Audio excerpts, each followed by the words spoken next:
Now I have the pleasure of introducing today's opening keynote.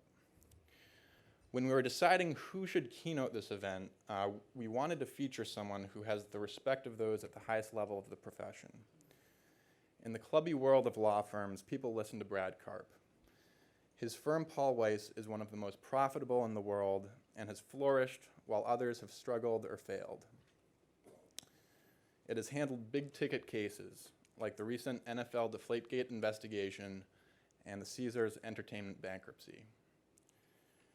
His firm earlier this year made news in the legal world when it hired one of the top M&A partners from Cravath, Swaine & Moore, a firm that almost never loses partners to other law firms, luring Scott Barchet with an unspecified pay raise.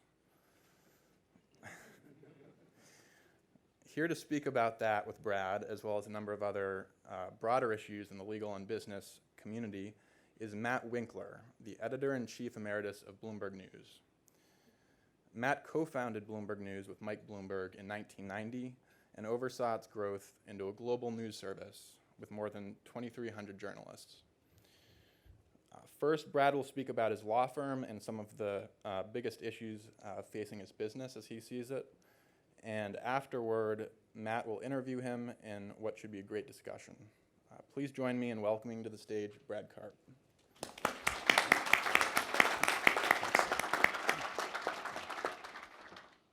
You're not going to find out what Scott Barchet is making. Thanks everyone for coming this morning. It's my privilege to have the opportunity to speak today about the current environment facing large law firms.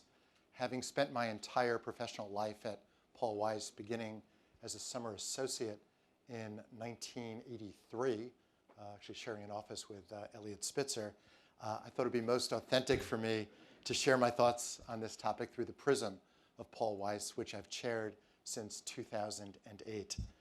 My remarks are drawn pretty closely from remarks I delivered just a few weeks ago to my partners at our semi-annual firm meeting.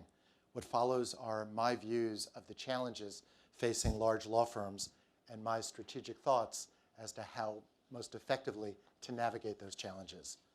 To put my remarks in some broader context, here's a quick sketch of Paul Weiss.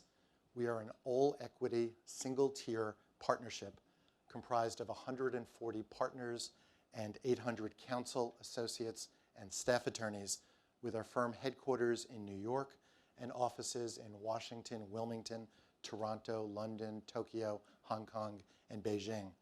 More than 80% of our lawyers are based in New York, with another 10% based in Washington. More than 90% of our lawyers work in our litigation and transactional practices, and more than 85% of my firm's partners are homegrown. In 2015, our total revenues were $1.11 billion. Our operating income was $543 million, and our profits per partner were $4.09 million. Our compensation is modified lockstep, with more than 90% of our partners in the lockstep. We have a 4-to-1 ratio between our top share partners and our first-year partners, with flexibility to pay bonuses to our top share partners who perform extraordinarily well in any given year. Our bonus pool is approximately 2% of our total firm revenues. We have a 10-person management committee, a 6-partner compensation committee, and the members of both are elected by the firm's partners by secret ballot. The firm chair, who's also elected by the partners, has a 5-year term. We do not have term limits. And our governance model is somewhat unique in that I practice full-time while I run the firm, and it is similar to the model that had been used at Wachtell under Marty Lipton, at Cravath under Evan Chesler, and at Sullivan & Cromwell under Raj Cohn. With that background, let me share my message to my partners, which I hope you'll find relevant. We are operating in a period of unprecedented turbulence, instability, and fragility in the legal market. We have seen many firms teeter under the twin pressures of overcapacity and under-demand. We have seen the exodus of key partners from elite law firms and an unprecedented shuffling of clients between the haves and the have-nots. We have seen increased segmentation in the legal industry, with the gap between the elite firms and the next tiers widening every year. We have seen client demands escalate and pricing pressures become acute. We have watched the gradual erosion of both partner loyalty and client loyalty. The legal industry is in transition. Many firms have lost their footing over the past decade, coinciding with the onset of the financial crisis. We have seen law firms shift strategies with dizzying frequency, fire partners, associates, and staff, give away services to clients to create the aura of demand in the face of rampant overcapacity, open and close offices with abandon/expenses / any pretense of culture, adopt eat-what-you-kill compensation models, dabble in exotic practices in search of revenue, or worst of all, engage in ostrich-like denial and inexorably deteriorate. At Paul Weiss, we have tried to resist these forces, and we have steadily executed our strategy. We have enjoyed a 20-year stretch of successively escalating revenues and profits. During this period, we've increased our revenues 6-fold, our profits 8-fold, and our pro bono hours 10-fold, and our profitability ranking to number 2 in the world, and our firm profile and reputation immeasurably, all while retaining the culture, our values, and our sense of partnership. Our success over the past 20 years and during the financial crisis in particular was driven by several factors, but none more important than confidence in our firm and in our strategy.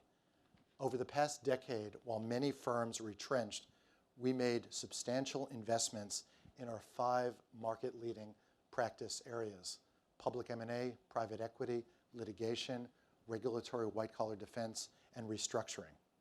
While many peer firms took on any client, any practice, any matter, in any jurisdiction in search of increased revenues, we concentrated intensely on strengthening our client roster and our matter intake process to ensure that we handle only the most complex and high-stakes matters for the most important and strategic clients in the world. And while many of our peer firms sacrificed their culture and values in favor of burnishing their bottom line, we invested heavily in reinforcing our culture and values, recognizing that culture and values matter most in challenging times. My message to my partners was cautiously optimistic. While my law firm fortunately has been clicking, we, like so many of our peers, find ourselves at an inflection point. We're well positioned, but to secure our position, we need to build on our considerable momentum and execute the strategy that we have developed and refined over the past several years, a strategy that has been instrumental to our success. Let me share that strategy with you, beginning with our goals. We have 2 primary goals at Paul Weiss.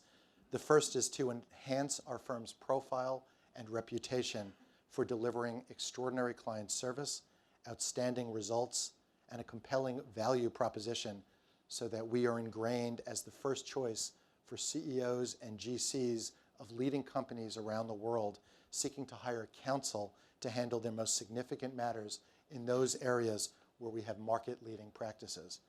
And second, to maintain our level of success and profitability while retaining and enshrining our culture of collaboration, collegiality, and transparency, and our core values of pro bono commitment, community service, and diversity in an intensely and increasingly pressurized and bottom-line oriented business and legal environment. Let me walk you through the various specific strategies we have developed to try to achieve those 2 principal goals. First, we started by focusing on our roster of clients and matters, and then evaluated critically what types of clients a firm like ours should represent and what kinds of matters we should handle. To this end, we focused intensely on strengthening our client roster and upgrading our matter intake process. Today, 80% of the clients we serve and matters we handle are strategic in nature. 10 years ago, no more than 50% of our clients and matters could fairly be characterized as strategic. And 10 years before that, I would characterize our strategy, like the strategy of most of our peer firms, as doing high-quality work for whatever clients happened to retain us. We were not in the business then of turning down work for strategic or other reasons. But as everyone in this room knows all too well, today's legal world bears little resemblance to the world 10 years ago and no resemblance to the world 20 years ago. One very significant way in which the world has changed is that our clients impose excruciating pricing pressures on non-transformative work and have all but eliminated any profit margin from work that could even be broadly characterized as commoditized. Ben Heineman, the former general counsel of GE, last month published a 500-page book called The Inside Counsel Revolution, addressing this phenomenon, among others. And Ben will be speaking to this group later this morning, and you're in for a treat, and for many of you, you're in for a real scare. I challenged my partners to concentrate on capturing as large a portion of the increasingly small sliver of transformative work as possible. And that objective, obviously, is more easily articulated than it is achieved. For starters, we need to continue every day to impress, to really dazzle our most important clients in our handling of their most important matters. We need to deploy our limited firm resources strategically and ensure at all times that we actually have the right resources with this goal firmly in mind. We need to have the fortitude and the confidence to turn away clients and matters that are not strategic, with the objective of ensuring that as close to 100% of our work is strategic in nature, and to minimize the time and resources we spend handling one-off clients and matters disconnected to the core of our practice. Second, we took a hard look at our client concentration. More than 50% of our firm revenues are generated by our top 25 clients. And I'll be the first to admit that it is a high-class problem to have 25 clients, largely institutional clients, that generate substantially more than $600 million a year.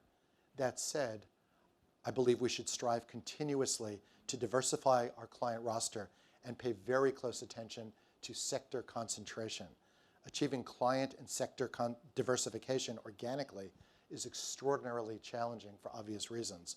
So to meet this goal, we have added a handful of highly selective superstar lateral hires who have pre-existing relationships with marquee clients, frequently in sectors that historically had little or no connection to our firm. Third, closely related to our strategy of diversifying our client roster has been our strategy of diversifying our practice focus.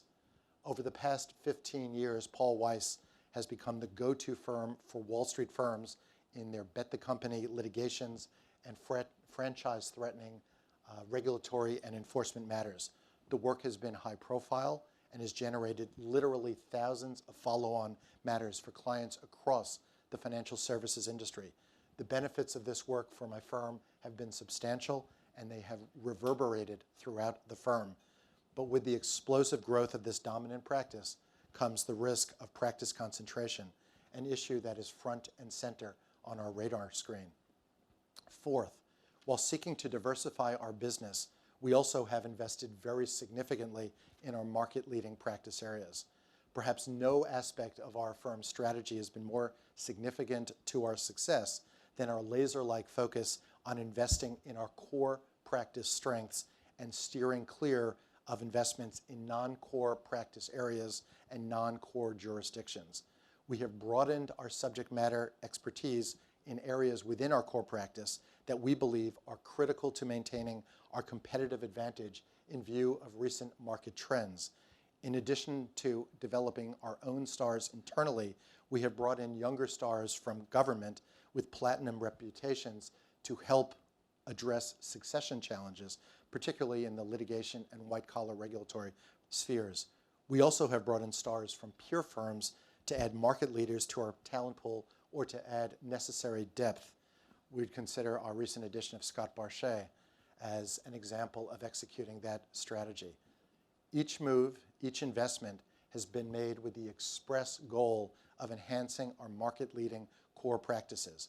We have resisted the temptation to dabble in non-strategic or exotic practices or to open new offices in far-flung jurisdictions around the world in search of increased revenue.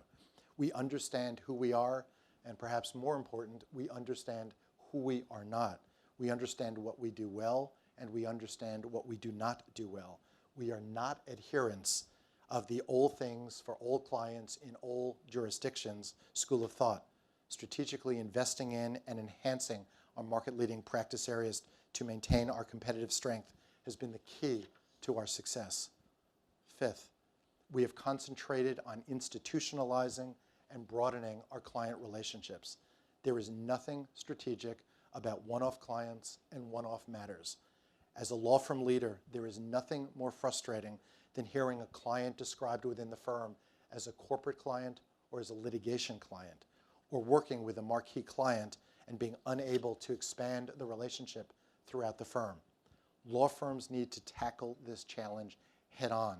This requires identifying relationship partners who are firm-minded and who can effectively lead and expand client relationships, enhancing collaboration and coordination among partners across practice areas and jurisdictions and departments, instilling in partners an emphasis on strategic cross-selling, ensuring that the firm's compensation model incentivizes teamwork and collaboration, and deploying limited firm resources strategically to maximize our ability to institutionalize key clients.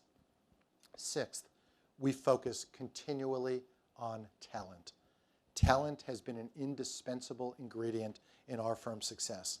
For us, as our practice has evolved and as the market likewise has evolved, we find ourselves increasingly representing sophisticated blue-chip clients in their most complex and challenging matters. These clients, which have the pick of the talent pool, increasingly are selecting the best lawyers in the world to handle their most important matters. This flight to quality and this increased focus by clients on retaining the star lawyer as opposed to the law firm have been especially pronounced in the wake of the financial crisis, phenomena that I do not see changing in the near term, if at all. As a result, while there is now a premium on name or star partners to attract clients and matters to the firm, a firm's partnership must do the rest. Ours is a talent business, and those law firms with the greatest and deepest talent pool will be the ones that succeed in the end. Seventh, talent notwithstanding, it is imperative that we recognize that we are in a service business, a results business, and a value business. 10 years ago, pre-financial crisis, I would have said that our clients' focus primarily was on service and results, with value a somewhat distant third. That most decidedly is no longer the case. The financial crisis has changed many aspects of the practice of law, but perhaps none more so than requiring law firms to make a compelling value case for their retention in all but the most complex and transformative matters, which remain somewhat price insensitive. Firms like mine have long distinguished themselves based on superior talent, client service, creativity, and results. These qualities, while still of great importance, are no longer controlling in an increasingly large number of circumstances, and this can be a bit unsettling. Every day, we, like our peer firms, are asked by our clients to make a compelling case why hiring us makes sense as a value proposition. I've challenged my partners to deliver for our clients a compelling value proposition, since today's intense cost pressures promise to become only more acute in the future. That being said, there's no substitute in this marketplace for consistently delivering outstanding results, unparalleled client service, extraordinary responsiveness, and more broadly, for doing everything possible to make our clients look good in every single interaction. We are blessed to have our clients repose their trust and their confidence in us, and we must never take our clients for granted. There is no excuse for failing to deliver A+ service. It is purely a matter of effort and commitment, and results continue to matter. In fact, given today's ultra-competitive landscape, results today matter more than ever before. Let me switch gears for a moment and focus now on the importance of culture, values, and partnership, a topic that is all too frequently omitted from any discussion of law firm strategy, which I believe is a grave oversight because, at least to me, business and culture are inextricably intertwined, and one cannot thrive without the other. So my 8th strategic goal for my partners is that nothing is more important to a law firm's continued success than its culture, than its values, and then a true sense of partnership. At Paul Weiss, our culture and our values attract law students to our firm. They enable us to retain our star associates. They provide the glue to keep our uber-talented partners at the firm, and they induce talented superstars from other firms or government to join us. Money is no substitute for enjoying what you do and doing it in a supportive, nurturing, and professional environment, surrounded by brilliant colleagues you like, respect, and trust implicitly, in a culture that prizes teamwork and collaboration, and at a firm that stands for values more laudable and indelible than billable hours and profits. The importance of culture and partnership has never been greater as law firms operate in a world of unprecedented turbulence and instability. Culture and partnership are tested most during times of great uncertainty and daunting challenges. Investing in partnership glue is critical to a firm's enduring success. The firms that have struggled most in the legal marketplace have been those firms facing crises of culture, or perhaps the opposite is true. Firms facing crises of culture tend to struggle most. Too many firms have recently disintegrated because of a lack of cohesion, siloed partners and practices, unchecked greed, the rise of divisive, power-hungry factions, and sharp elbows being flashed among partners. Virtually every single law firm that has collapsed in recent memory has lacked a supportive culture, worthy values, and a true partnership. I believe there is a direct correlation between a true partnership with a shared culture and shared values and a law firm's success, whether that success is measured by profitability, partner satisfaction, or some other legitimate metric. I strongly believe that our most sophisticated clients value law firms that operate as true partnerships with a strong sense of collaboration, collegiality, and teamwork.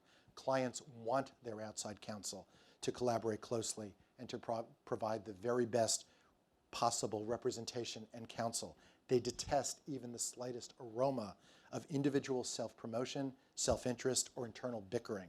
Strong culture, shared values, and true partnership translate into good business, plain and simple.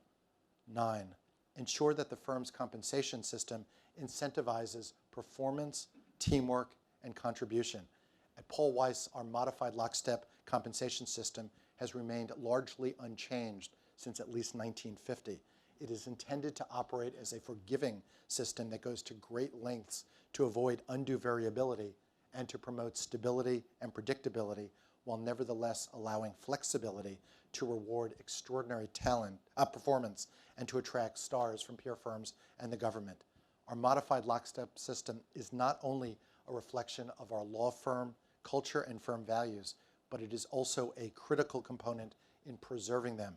For us, time has shown that our compensation system is the best way of nurturing our deep bench of talent, retaining and attracting extraordinary partners who make outsized contributions to the success of the firm, and incentivizing the collaborative and collegial approach to the practice of law that my partners treasure and that our most important clients increasingly demand. 10th, focus on high-quality work and risk management issues. The legal world, I don't have to tell any of you, has become increasingly punitive and unforgiving. We have seen clients operating under extreme pressure replace law firms based on a single mistake or misstep. And we've seen regulators and examiners target law firms for liability based on errors and misjudgments.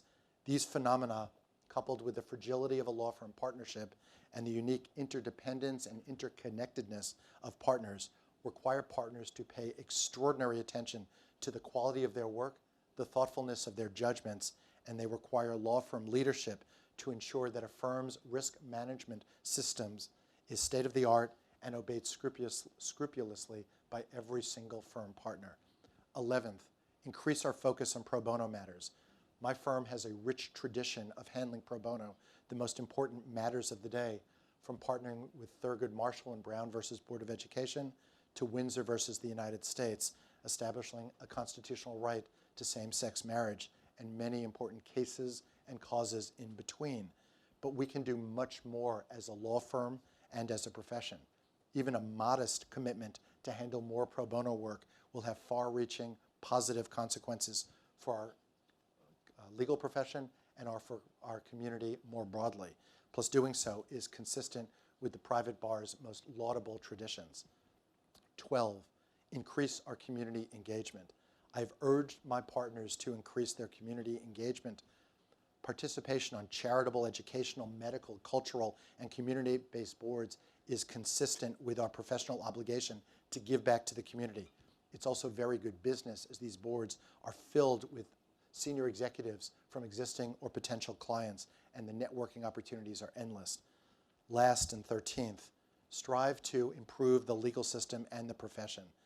As everyone here today appreciates, our legal system and the legal profession are facing a crisis, and we are obligated to do our part to improve the legal system so that it better serves us, our clients, and our society more generally. And doing so will inevitably benefit the profession. Not long ago, the profession was populated by giants, leaders engaged in both the private practice of law at the highest level and statesmen concerned with both the rule and role of law in our society, referring to Lloyd Cutler, Bob Fisk, Whitney North Seymour, Dick Beatty, and my mentors at Paul Weiss, Simon Rifkind, Arthur Lyman, and Ted Sorensen. These giants of the bar made it their life's work to improve the legal system and the standing of our profession. They led commissions, they ran the leading bar associations and committee, they moved in and out of government, and they fervently believed that the legal profession could be a force for good. We all need to build on that tradition. Let me close by making just two quick observations. Success for a law firm can be measured in many different ways. Is it representing the world's most important clients in their most important matters? Is it consistently providing the highest quality legal services and meeting our clients' legal and business objectives by winning trials, mitigating franchise risks, executing strategic transactions, providing wise counsel and the like? Is it recruiting, retaining, and promoting the most talented lawyers in the world and providing excellent training and fulfilling professional experiences? Is it enshrining and promoting values, whether they be commitment to pro bono causes, professional and community engagement, diversity, collegiality, and so on, that are consistent with our profession's finest traditions and most laudable goals? Is it generating market-leading profits and securing unprecedented economic results? Measured against any of these metrics, my firm has enjoyed an extended run of success. That success is due to many factors, almost all of which have been entirely outside of my control. My firm is blessed with an extraordinarily talented partnership, a culture and a compensation model that incentivizes our partners to do their very best in service of our clients and our firm, and a business model, client and practice mix, and geographic footprint that fortuitously happen to be a perfect fit for the economic realities and professional challenges that law firms have faced in recent years. We also developed a strategy designed to take full advantage of our competitive strengths, and that is true to our firm's values and our professional ideals. I recognize that every law firm is different, with a different history, different culture, different values, different goals, different strengths, different challenges, different opportunities. And each firm's strategy must reflect that institution's competitive strengths and be true to that firm's core values and culture. And to be effective, must be developed in collaboration with and be supported by the firm's partners.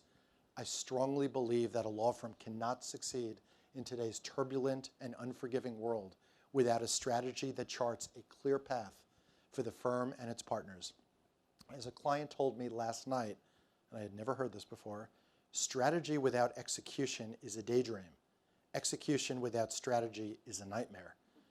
The stakes simply have become too high to allow firms and partners to drift without direction. Thank you very much.